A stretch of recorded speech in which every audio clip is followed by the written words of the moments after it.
Hi, this is a very quick and impromptu update video. The reason I'm uploading this as a bonus video for this week is because it's my goal to be the first person to make a proper YouTube video about this, which I don't know if that'll have succeeded by the time this goes up tonight, but if my favorite company is gonna get the chair, I at least have to get something out of it, don't I? Which leads us to the point of this video. Fender is being sued. Fender is currently facing a class action lawsuit initiated by a UK consumer advocacy group. Fender is being accused of price fixing and thereby overcharging players for guitars for a roughly 6-year period.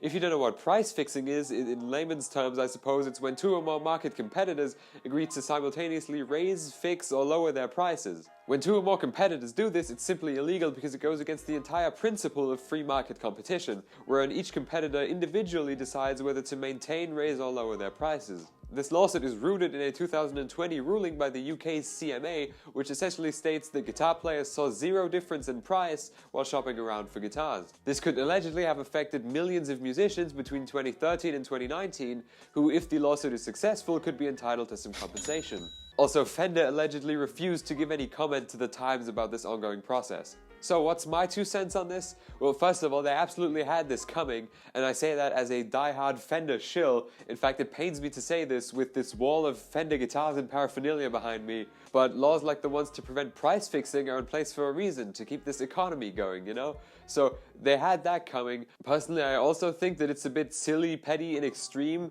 to refund people partially for guitars that they bought up to 9 years ago, back in January 2013, because technically you can't even say that they were overpriced or that people were overcharged, because they did just pay for the guitars. That was just the price. It was the price across the board. That's what price fixing means. No one was holding potential Fender customers at gunpoint, forcing them to buy Strats and Tellys. But at the same time, if I had ever bought a guitar, regardless of how recent or not recent it was, and some consumer advocacy group approached me years and years later and said, you know, here's a couple of bucks as compensation for overpaying back then, I wouldn't give them the money back and say, no, I don't want this money. It's free money technically, because, you know, you still have the guitar, but you're just being compensated. So yes, unlike a lot of lawsuits in the guitar scene, which are just inarguably quite silly, this one can definitely be deemed justified. So thanks for watching. I really enjoy making these short guitar news updates.